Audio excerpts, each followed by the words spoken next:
Vie Abondante TV est spécialisée dans la production de vidéos gospel et la prédication de l'évangile de Jésus-Christ de Nazareth.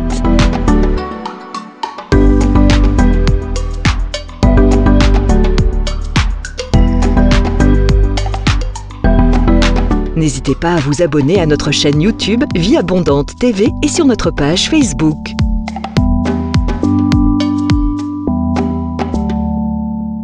Retrouvez-nous en quelques clics sur notre site www.vieabondante.tv.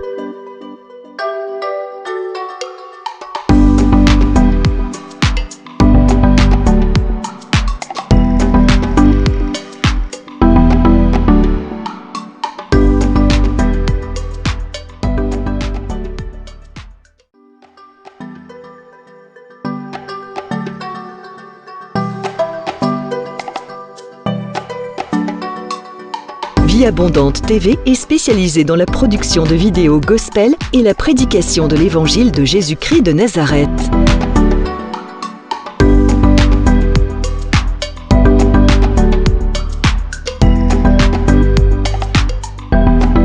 N'hésitez pas à vous abonner à notre chaîne YouTube Vie Abondante TV et sur notre page Facebook.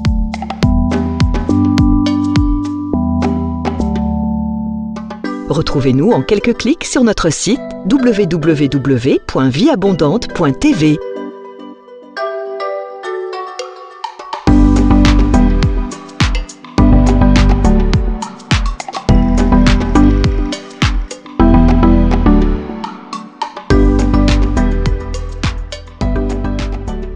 Qui soutient ma vie, le pilier qui soutient ma vie, précieux Jésus, le pilier qui soutient ma vie, précieux Jésus, le pilier qui soutient ma vie. Tu es le pilier qui soutient ma vie, le pilier qui soutient ma vie, précieux Jésus, le pilier qui soutient ma vie, précieux Jésus, le pilier qui soutient ma vie. Oh, tu es le pilier.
Reçois l'honneur, l'adoration et la gloire, rien n'est impossible à toi.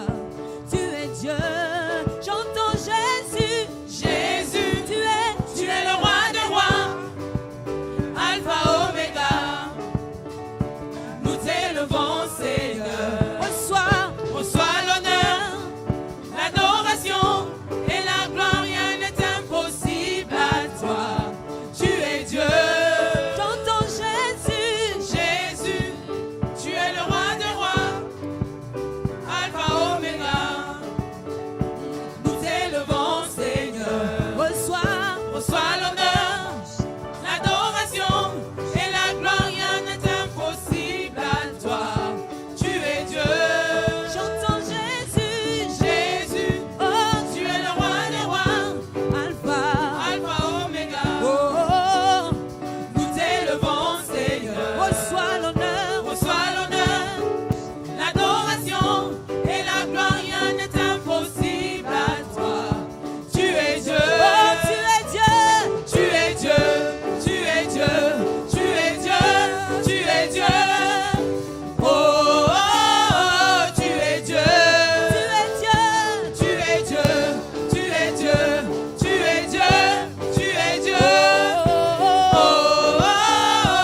chants d'oiseaux s'élèveront vers toi. Les chants d'oiseaux s'élèveront vers même toi. Si les hommes ne voulaient plus célébrer ta louange, les pierres s'élèveront pour t'acclamer. Le temps peut s'arrêter. Le temps peut s'arrêter et les étoiles tomber du ciel. Tu es Dieu, ton règne n'a pas de fin. Prière. Et je vous salue tous là où vous êtes. Avant de commencer, nous allons prier ensemble. Père, je te remercie, je te rends grâce. Je te bénis pour ces moments que tu nous accordes, Seigneur. Je te bénis pour les hommes et les femmes qui sont très nombreux à nous suivre à l'école de la prière. Père, je prie que ton esprit de prière s'y pose sur tout un chacun d'eux. Je prie que ton onction de prière, ton esprit de réveil, se pose sur les hommes et les femmes qui sont en train de nous suivre cet après-midi. Père, je demande ta main les toucher, ton esprit les convaincre. Et que, Père, ceux qui n'arrivaient plus à prier, qu'ils soient capables de prier, de se lever dans la prière. Père, j'ai prié pour cette armée de prière qui s'est levée. Et je laisse cette parole entre tes mains, loin là. Touche de vie, communique l'esprit de prière dans la vie de tout un chacun. Père, je te remercie pour l'exaucement au nom de Jésus-Christ. Amen. Donc, bien-aimés dans le Seigneur, le thème de notre leçon d'aujourd'hui à l'école de la prière, c'est que comment prier pour avoir des victoires remarquables. Comment prier pour avoir des victoires remarquables. Et nous allons prendre deux modèles dans la Bible pour montrer un principe essentiel. Et je sais que nous sommes dans les derniers temps où le diable s'est levé. Nous sommes dans les derniers temps où le combat spirituel est au plus haut niveau de son existence. Nous sommes dans les derniers temps où le diable envoie sur la terre des immondices, de la destruction. Et les saints doivent être préparés à affronter la dimension la plus élevée de la bataille dans l'esprit. Afin que nous ayons des victoires incontestables, des victoires remarquables et faire avancer le royaume de Dieu. Nous allons ouvrir le livre de Daniel chapitre 6, les versets 10 et 11. Je lis la parole du Seigneur. Lorsque Daniel sut que le décret était écrit, il se retira dans sa maison où les fenêtres de la chambre supérieure étaient ouvertes dans la direction de Jérusalem. Et 3 fois le jour, il se mettait à genoux, il priait et louait son Dieu comme il le faisait auparavant. Alors ces hommes entrèrent tumultueusement et ils trouvèrent Daniel qui priait et invoquait son Dieu. Amen. Bien-aimés, je vais déjà vous dire quelque chose. Daniel était un jeune esclave juif qui a été amené à l'époque de Nebuchadnezzar qui régnait sur Babylone. Et il a été instruit à servir Nebuchadnezzar. Mais quand vous regardez la vie de Daniel, vous allez trouver que Daniel était un homme qui a pu régner sur Babylone pendant 3 règnes différents, pendant 3 royaumes différents. Bien aimé, Daniel a régné sur Babylone à l'époque de Nebuchadnezzar. Nebuchadnezzar est parti, son fils Belchazzar est arrivé. Daniel était toujours en train de régner sur Babylone. Et Belchazzar est parti, Darius est venu, Daniel était toujours en train de régner sur Babylone. Comment un jeune esclave pouvait-il régner dans un pays étranger pendant 3 dynasties différentes? Donc bien aimé, cela explique que Daniel, c'est Dieu qui l'a placé là. Et la grâce qui était dans la vie de Daniel, aucun homme ne pouvait l'enlever. Je suis en train de dire à quelqu'un ce soir, si Dieu t'élève, aucun homme ne peut t'abaisser. Mais si Dieu t'abaisse, aucun homme ne pourra t'élever. Si Dieu ouvre une porte pour toi, aucune personne ne peut fermer cette porte. Mais pour que tu arrives à marcher dans une grâce puissante, à une puissance assez élevée, pour vaincre toute opposition de ta vie, il y a une vérité qui apparaît dans ces passages. Daniel nous livre les secrets de sa vie. Daniel était un homme de prière, malgré ses occupations. Mais Daniel priait tous les matins, Daniel priait à midi et Daniel priait le soir. Pourquoi la Bible nous parle de ces secrets?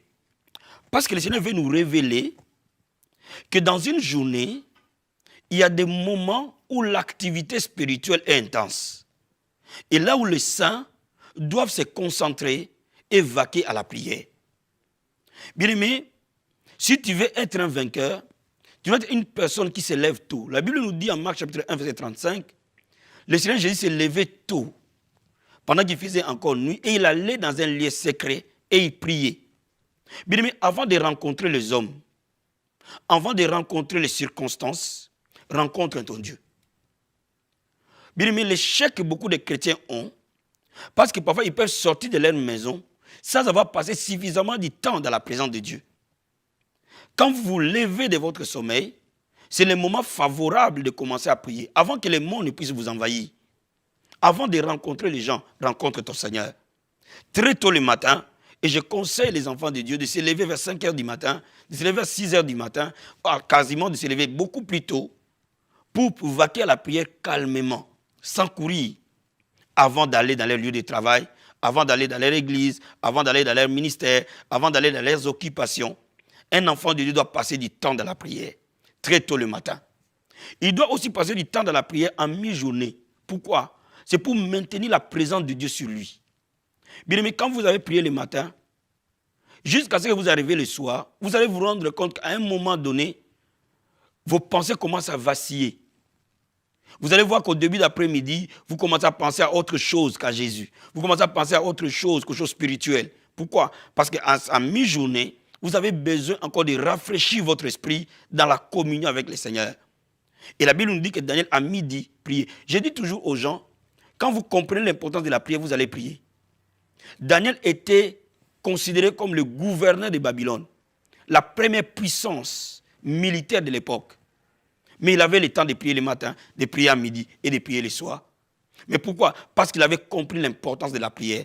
Nous ne prions pas parce que nous avons le temps, mais nous prions parce que nous avons compris que la prière est vitale. La prière est vitale, aussi vitale que l'air que nous respirons, aussi vitale que la nourriture que nous mangeons. Celui qui ne prie pas, ou qui ne prie pas assez, ou qui ne prie pas de la bonne manière, a une vie spirituelle affaiblie. Et la Bible nous dit le soir, avant de dormir, vaquez encore à la prière. Et bien aimé, quand vous saisissez cette vérité simple, votre vie va commencer à changer. Mais avant même que j'aille plus loin, je vais te donner encore un autre exemple dans la Bible. Un roi qui a pratiqué les mêmes principes que Daniel. Bien aimé, on va ouvrir le livre de Psaumes, chapitre 55, verset 17 à 20. Je lis la parole du Seigneur. Moi, j'écris à Dieu, et l'Éternel me sauvera. Le soir, le matin et à midi, je soupire et je gémis, il entendra ma voix. Il me délivrera de leur approche et me rendra la paix, car ils sont nombreux contre moi. Dieu entendra et les humiliera, lui qui de toute éternité est assis sur son trône, car il n'y a point en eux de changement, ils ne craignent point Dieu. Je veux d'abord qu'on souligne quelque chose. David dit, Dieu me délivrera de mes ennemis et me rendra la paix. Dieu entendra ma prière et humiliera mes ennemis. Pourquoi? Parce que le matin, à midi et le soir, je prie. Je crie à Dieu. Bien aimé, parfois ton premier ennemi, c'est le diable. Ton deuxième ennemi, c'est toi-même, c'est ta propre chair. Ton troisième ennemi, c'est ton ignorance. Ton quatrième ennemi, c'est parfois les circonstances et les gens qui t'entourent. Mais la Bible nous dit, Dieu humiliera ses ennemis quand tu vas vaquer à la prière. Donc voilà pourquoi je suis en train de te dire, quand tu vas mettre ces principes en place, tu vas commencer à avoir des victoires. Mais je vais te souligner quelque chose. Tout ce que l'homme voit comme bénédiction n'est en réalité qu'une victoire. Le jour où tu te maries, cela veut dire que tu as eu la victoire sur le célibat. Le jour où tu as des enfants, cela veut dire que tu as eu la victoire sur la stérilité. Le jour où tu prospères, cela veut dire que tu as eu la victoire sur la pauvreté. Le jour où ton ministère décolle, cela veut dire que tu as eu la victoire sur le prince des ténèbres qui occupe le lieu là où tu as implanté ton ministère. Donc toute bénédiction est à la base une victoire. Et la Bible nous dit, quand nous mettons cette stratégie de prière en place, Le Seigneur humiliera nos ennemis. Quel que soit l'ennemi de ta vie, quel que soit ce qui opprime ta vie, la victoire t'est garantie. Bien aimé, ce principe marche pour tout un chacun de nous. Ce principe a marché pour Daniel, a marché pour David. Ce principe marchera pour toi, marchera pour moi, marchera pour n'importe quel chrétien qui le met en pratique. Et ce principe, c'est quoi? Prenez du temps de qualité à prier le matin, avant de vaquer dans vos occupations. Prenez le temps en mi-journée, ça peut être midi, 13h, pendant votre heure de pause. Au lieu de prendre une pause d'1 heure, d'1 heure et demie, mangez rapidement, prenez 30 minutes pour prier, 15 minutes pour prier. Et si vous avez plus de temps, prenez 1 heure pour prier. Et le soir, avant de dormir, commencez encore à prier. Et avant de prier, comme j'enseigne toujours à l'école de la prière, toute bonne prière passe par une méditation de la parole de Dieu. Ouvre les versets de la Bible. Peut-être que le matin, tu lis l'Ancien Testament. À midi, tu vas lire les évangiles. Et le soir, tu lis les épîtres. Donc, automatiquement, tu es nourri par la parole de Dieu et tu es nourri par la prière. La Bible dit tout est sanctifié, tout est consacré par la prière et par la parole. Et lorsque tu laisses cette habitude s'installer dans ta vie comme un style de vie, bien aimé, ta vie ne sera plus jamais la même. La question que je vais répondre en vous parlant de la prière du matin, des prières du midi et puis le soir, tu peux me poser la question, mais qu'est-ce que j'ai pris le matin, qu'est-ce que j'ai pris à midi, qu'est-ce que j'ai pris le soir? Bien aimé, si tu es un leader, un père de famille, une mère de famille, le matin, tu dois laisser toutes les personnes qui sont sous ta responsabilité entre les mains du Seigneur. Si tu es mari, tu dois laisser ta femme entre les mains du Seigneur. Tu dois laisser tes enfants entre les mains du Seigneur. Tu vas laisser ton travail entre les mains du Seigneur. Tu vas laisser ton patron entre les mains du Seigneur. Tu vas laisser ta journée entre les mains du Seigneur. Tu vas laisser ton église entre les mains du Seigneur. Tu vas prier pour toutes les personnes qui sont autour de toi. Ça, c'est le matin. Tu vas laisser ta propre vie entre les mains du Seigneur.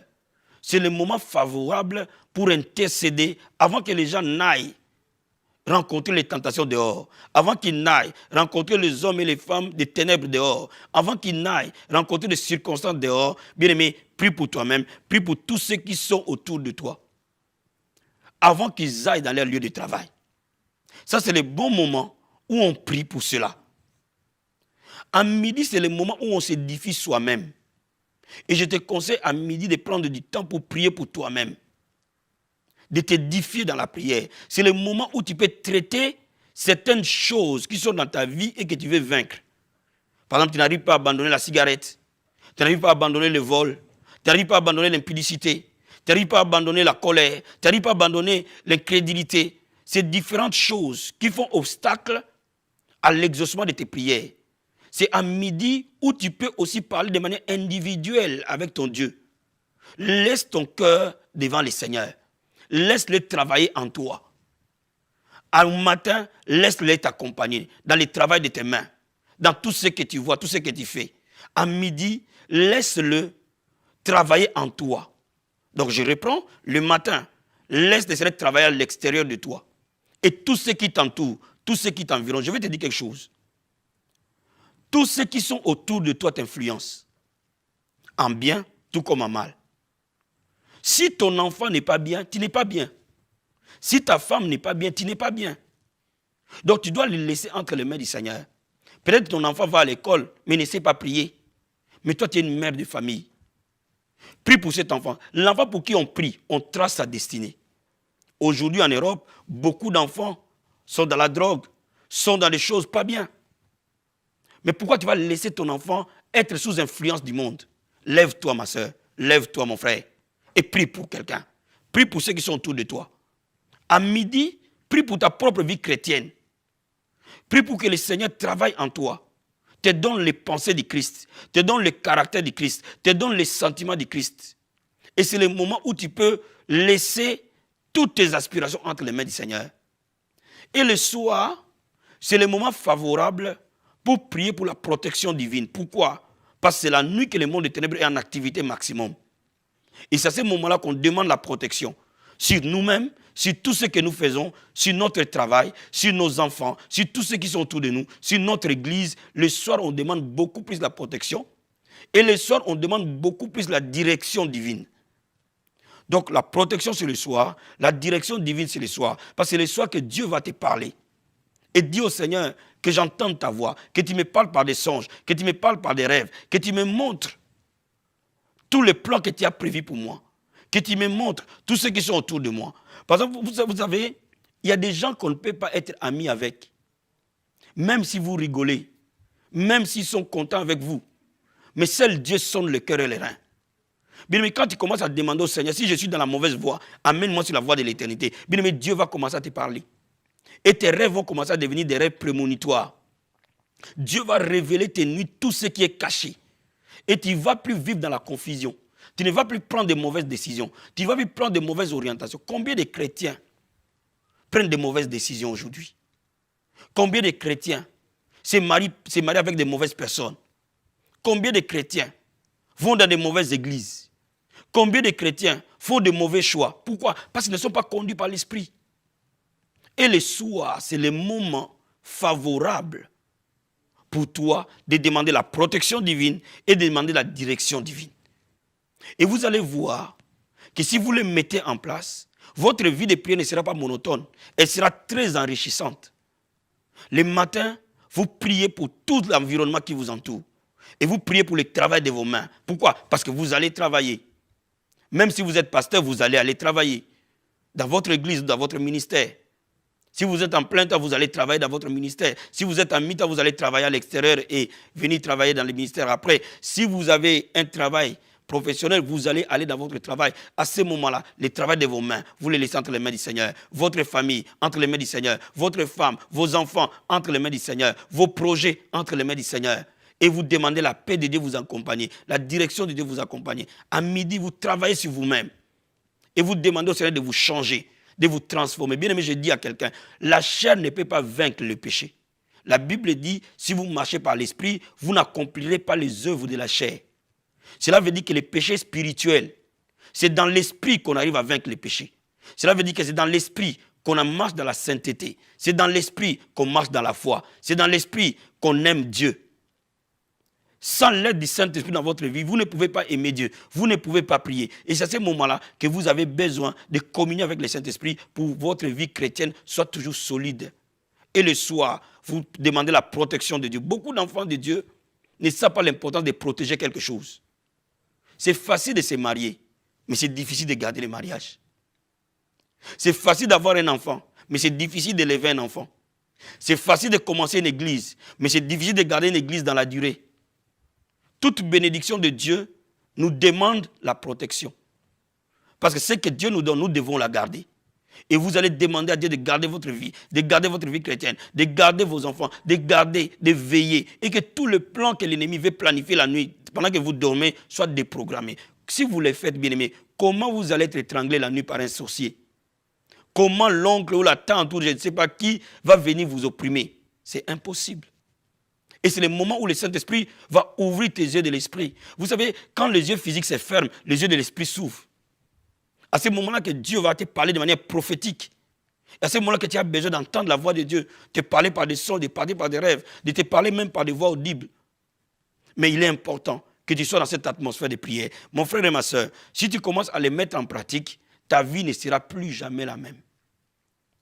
Maintenant, tu commences petit. Commence 20 minutes le matin, 20 minutes à midi, 20 minutes le soir, tu auras fait 1 heure. Et au fil que tu montes dans la marche chrétienne, tu peux commencer 1 heure le matin, 1 heure à midi, 1 heure le soir. Tu peux commencer 2 heures le matin, 2 heures à midi, 2 heures le soir. Ainsi de suite, selon le rang que Dieu t'a appelé, selon la mission que Dieu t'a donnée, selon son appel dans ta vie. Voilà pourquoi ce soir, je suis venu t'aiguiser un peu. Et que la vie de prière soit ton partage. Maintenant, je veux que tu prennes la position qui te convient. Et je vais prier pour toi pour que la grâce de la prière coule dans ta vie. La Bible dit que ce n'est ni par la puissance, ni par la force, mais c'est par mon esprit. On ne peut pas avoir une vie de prière parce que nécessairement on veut avoir une vie de prière. On veut avoir une vie de prière parce que l'Esprit de Dieu nous saisit. Et la Bible nous dit que le fer aiguise le fer. Et c'est pour cela que je vais prier pour toi. Prends la position qui te convient et lève les mains là où tu es. Si tu peux te mettre à genoux, tu mets tes mains à genoux. Bien aimé, le temps de la victoire a sonné pour toi. Le temps de vivre la gloire de Dieu a sonné pour toi. Le temps de vivre la puissance de Dieu a sonné pour toi. Ô Père, je prie maintenant pour tous tes enfants. J'intercède pour eux maintenant. Je prie pour les pasteurs, les hommes de Dieu.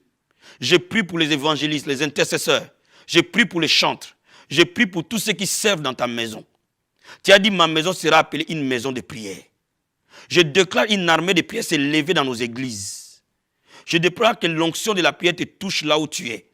Quel que soit ce que tu fais dans la maison de Dieu, que l'esprit de prière soit sur toi. L'esprit de supplication soit sur toi. Que le feu de la prière t'embrase. Et que mon Dieu t'amène à te consacrer à Dieu le matin, à midi et le soir. Quel que soit là où tu es. Dans le nom de Jésus de Nazareth. Père, touche tout un chacun qui a envie de prier. Et qui n'arrive pas de prier, touche le Père. Au nom de Jésus-Christ de Nazareth. Je prie pour les pères de famille, les mères de famille. Que nos maisons soient des sanctuaires de prière. Que le feu de la prière entre dans nos maisons. Transforme nos maisons à ta maison de prière. Que le feu de la prière descende sur toi, oh mon frère. Que le feu de la prière descende sur toi, ma soeur. Au nom de Jésus de Nazareth. Que mon Dieu te fasse grâce. Reçois la grâce de la prière. Reçois la grâce de la prière. Reçois la grâce de la prière. Dans le nom de Jésus-Christ. Je prie pour toutes les personnes qui ont un appel de prière dans leur vie. Que dans cette nation s'élèvent des sentinelles. Des hommes et des femmes qui consacrent la vie à prier pour que les réveils naissent en France et que les réveils entrent dans tous les pays francophones. Dans le nom de Jésus-Christ. Que nos églises soient transformées en sanctuaire de prière, en lieu de prière, au nom de Jésus-Christ. Reçois la grâce des sentinelles. Reçois la grâce de la prière dans le nom de Jésus-Christ. Merci Seigneur. Que toute maladie te quitte au nom de Jésus-Christ. Que tout obstacle te quitte au nom de Jésus-Christ. Que la vie de sainteté te soit donnée. L'amour de Christ te remplisse. Au nom de Jésus-Christ. Amen. Bien-aimé, sois béni, sois béni, sois béni.